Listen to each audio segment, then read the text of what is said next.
Dr. Cherian, welcome to the Block Club Chicago podcast. Hi, thank you for having me. Yeah, it's an important topic, one near and dear to my heart, which maybe I'll chat about a little bit later. But we're talking about strokes, and I don't know if prevention is the right word, but awareness about what they are, how to maybe minimize the risk of having one, or, and maybe just as importantly, recognizing when one is happening for quick care. First of all, I just want a little of your background. How did you get to do what you're doing now? Has it always been a passion of yours? Yeah, I've always sort of loved the brain and neurosciences, and I was a English literature major, double major with that in biology in undergrad, and kind of was going back and forth between the humanities and science. And I think neurology is a really cool blend of both, Ooh. because our brain is what makes us who we are. It's how we interact, it's how we, have friends and loved ones and move through the world. And what better way to spend your career than fighting to keep that brain healthy and working as best as it can. So that's why I love stroke. And we can really do amazing things. It's been a field that's been fast moving over the last 10 plus years. And there are just so many treatments available. And I'm so excited to talk to you today. Do you find the brain still ever fascinating as we learn more and more? Just still the mysteries about it that abound? Yeah, I mean, I think a lot of these other organ systems we have sort of figured out, right? I think the brain is like the last frontier of medicine. It's still a lot of unknown and a lot of mystery, and that's really cool. It's been fun to be in the mix and with everybody as we're discovering more and more about how our brains work. A stroke can obviously be a very serious thing. It's often someone's one of their worst days to them. It's a can be a sudden thing, I imagine.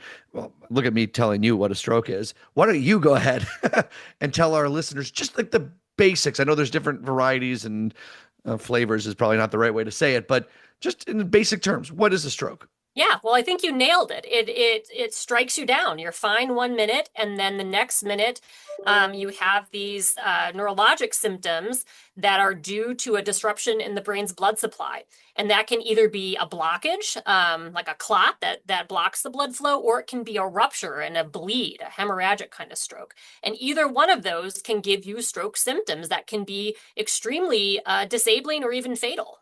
Yeah.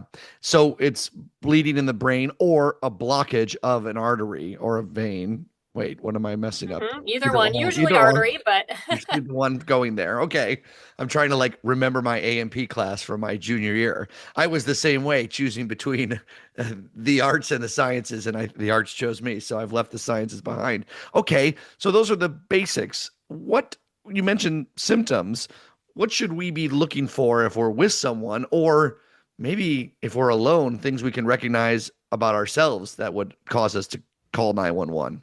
yeah, it's a really important question. So the American Heart Association has this mnemonic called FAST, FAST, and it stands for face, so drooping of the face, the corner of the mouth, maybe some drooling out of the side of it. Arm weakness, so you hold your arms up in front of you and one of them is sort of drifting downward.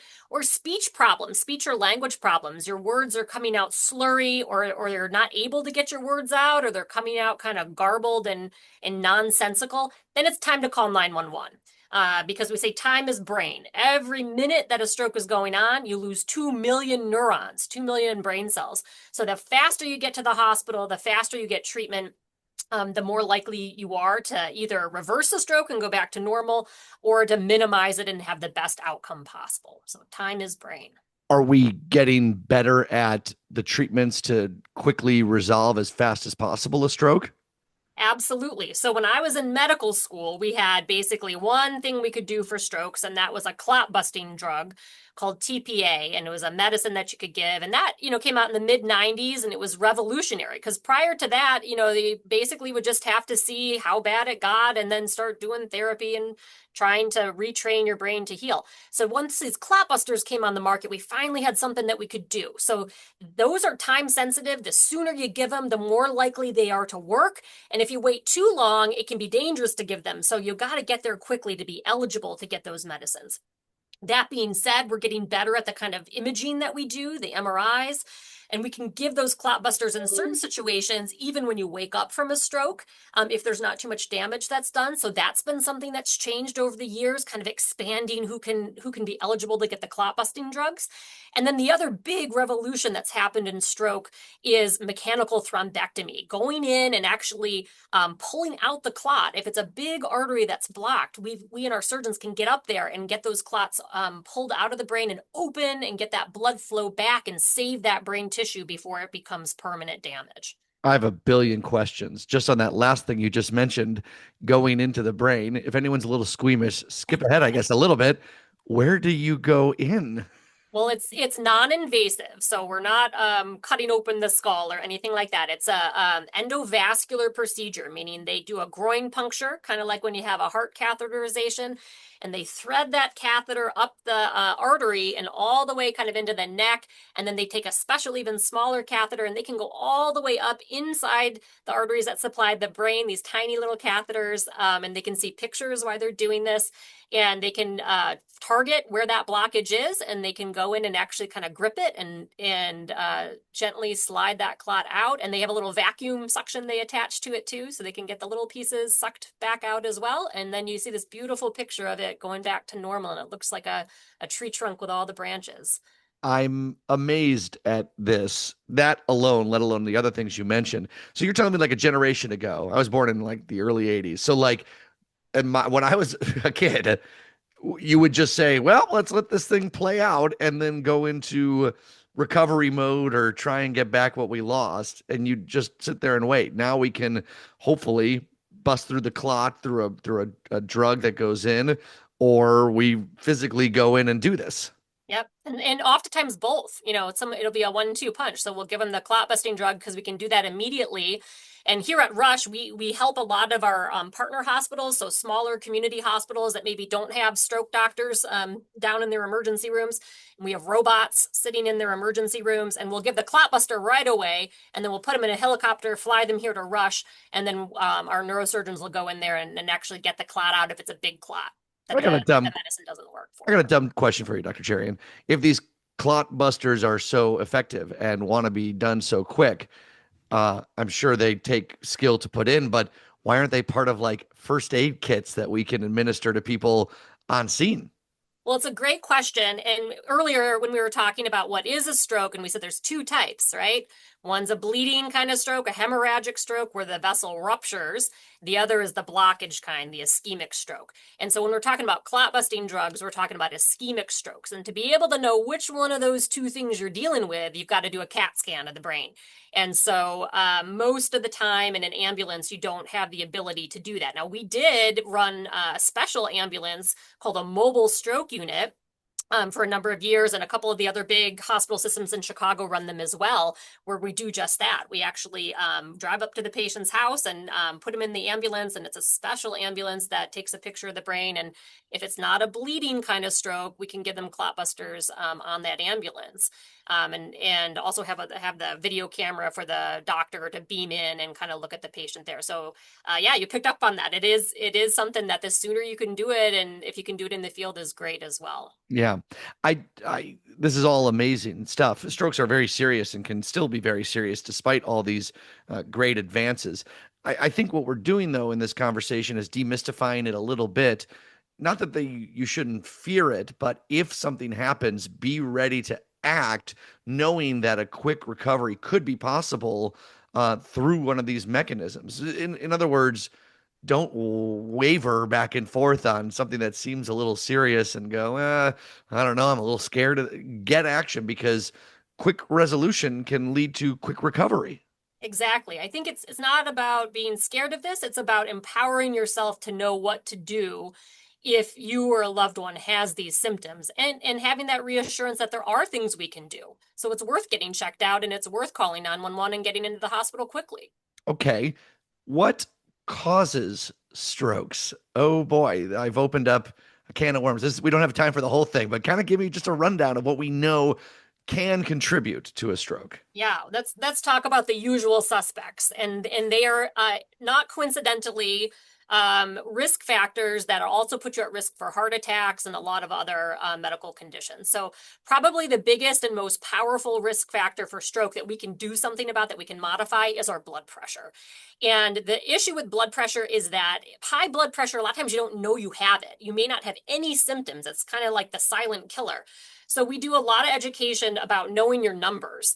And that's why it's worth going in to see a just a general primary care doctor once a year for checkups, or get one of those home cuffs and check your own blood pressure periodically. Know your numbers, kind of know what that blood pressure is running, because if you can reduce that number down to about 120 over 80 or lower, you can dramatically reduce your risk of stroke. It's probably the most powerful thing you can do to prevent a stroke. So blood pressure is one.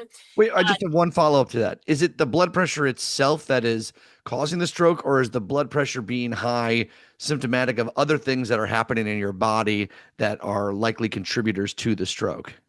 So for hemorrhagic stroke, for sure, it's the actual like pressure and the wear and tear on the blood vessel, and then it eventually ruptures, over time. For ischemic strokes as well, I think it's that kind of weakening or hardening of the arteries. What the blood vessels don't like to have that high pressure, and so they stiffen over time, Uh, and that can cause them to seal off and cause all other sorts of issues.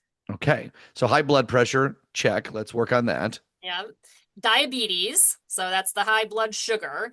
And again, we've got, type 2 diabetes is the one that you tend to get with age and with lifestyle. And so that's a really important risk factor to know that you have it, and to be making those lifestyle changes to your diet, what you're eating, your physical activity, and then in a lot of cases getting on medications. And we have these amazing new medications now, the Ozempic and all these, they're called GLP-1 agonists, and people are pretty familiar with them now, but they're pretty powerful for getting diabetes under control. So it's a nice new weapon in that arsenal.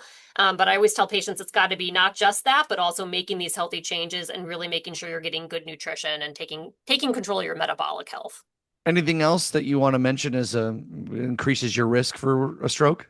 Diabetes, hypertension, high cholesterol.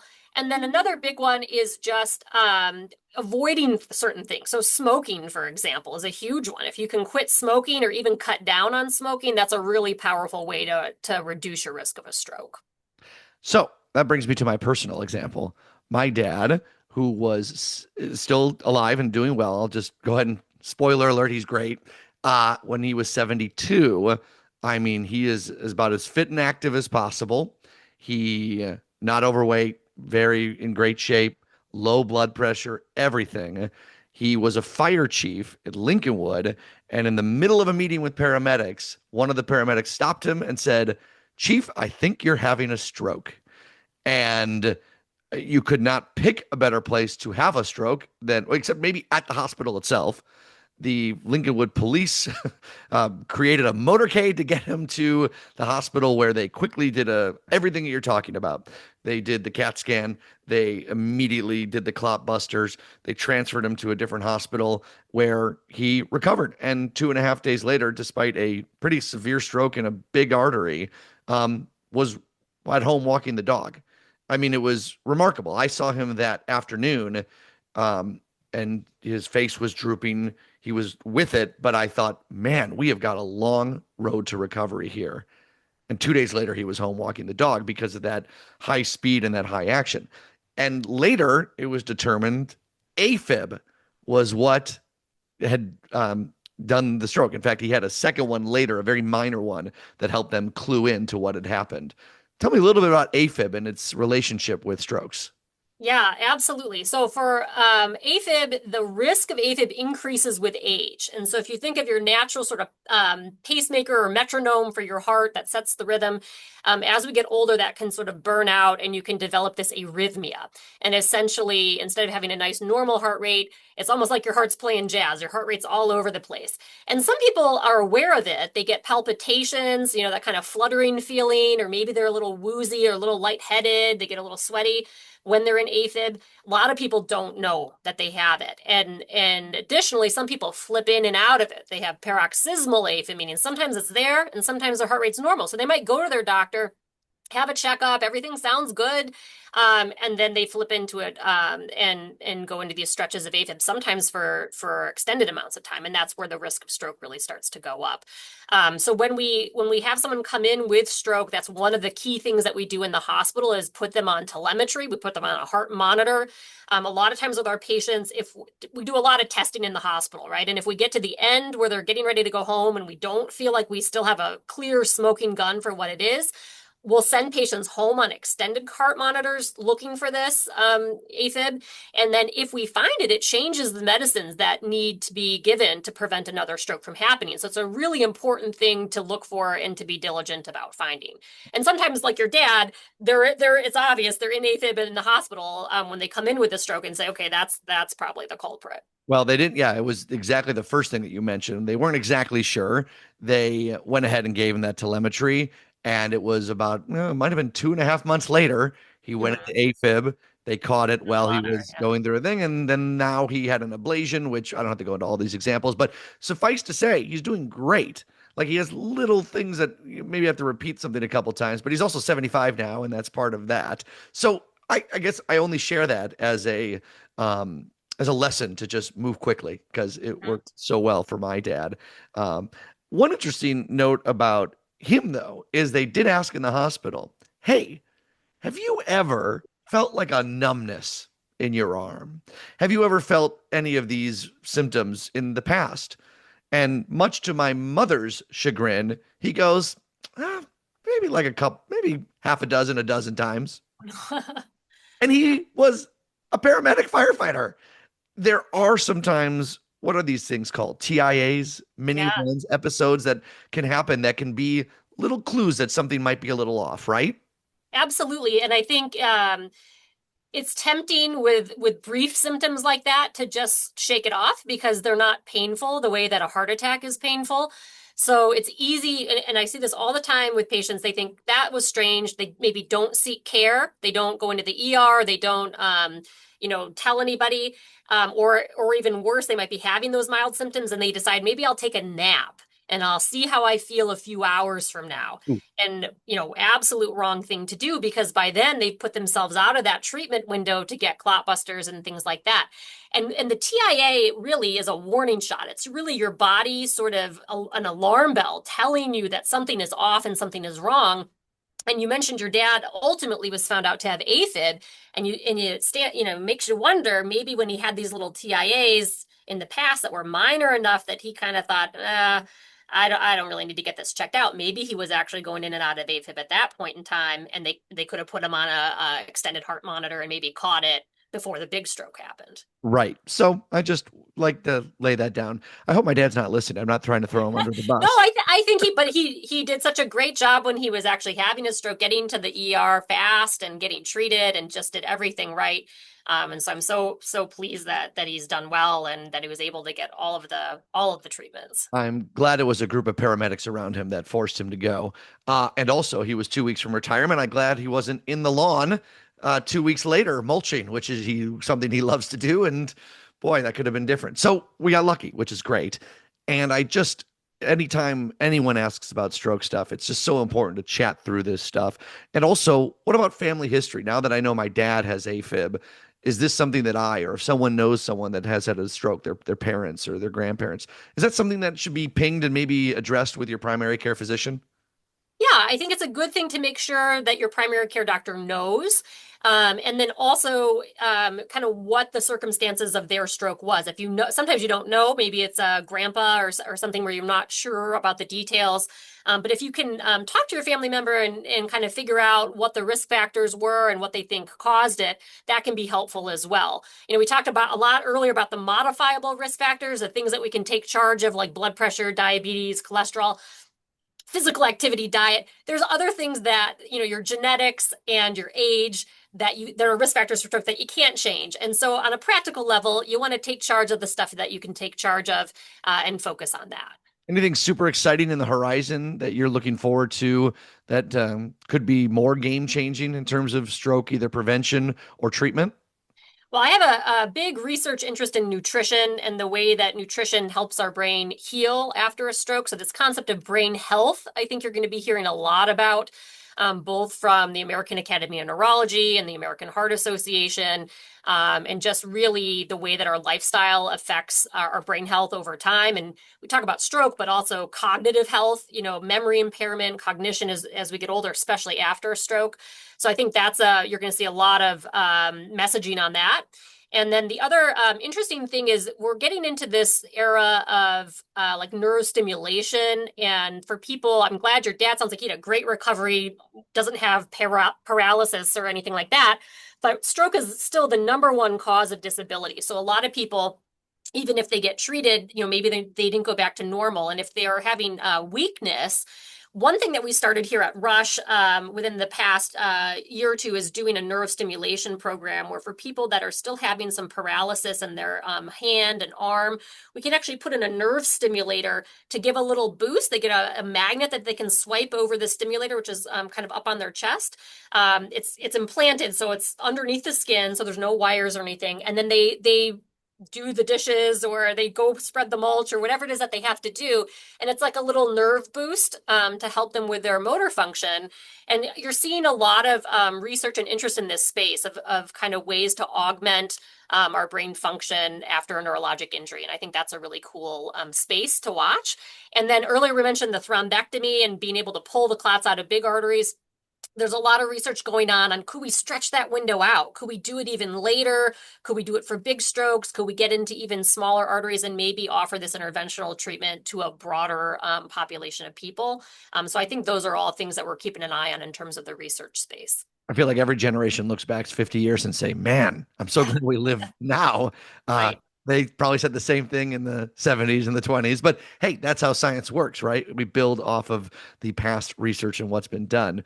I just wanted to give you a chance do you have anything else you want to say about strokes? And if not, anything you love about Rush and all that you guys do?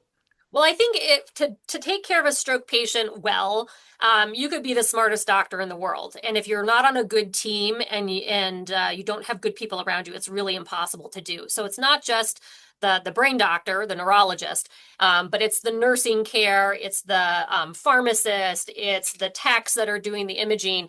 And so it's a really stroke care in particular to have a well-oiled machine and a really strong team is so critical. And I'm very thankful here at Rush that we have that both on the acute side in the hospital. We talked about our telestroke network and on the clinic side too. So people who've maybe had a stroke and maybe they don't feel like they have that answer. They're still a little confused about what went down or why this happened to them.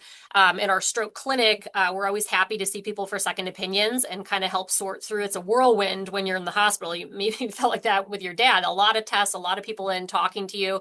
And it can be information overload. So a lot of what we do in the stroke clinic is once the dust settles, kind of reassess, make sure that we've been comprehensive, really thorough in that workup, and that everyone feels good about what we're doing to prevent another stroke from happening, feels good about what we're doing for stroke recovery, and really have that sense of reassurance and confidence moving forward. Yeah, I think one of the hardest things for my mom and dad to navigate was, well, now he has to go see a cardiologist. Now he has to do these tests about that. Like it was something of his brain, but of course it interacts with his cardiovascular system. So now that's got to be all checked in.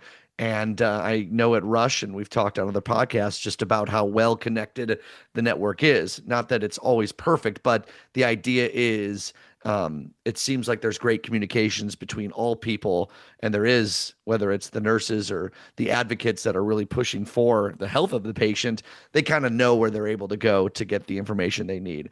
That's a long way of saying you guys take care of people A to Z.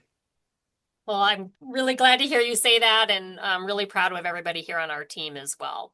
Okay, so everyone recognizes it. What was that? What's the acronym again? FAST, F-A-S-T. So face, arm, speech, time to call 911. Love that. And when in doubt, call 911. That's always a good reminder. Dr. Cherian, this was great. I appreciate your time today. I appreciate talking with you so much. Thank you.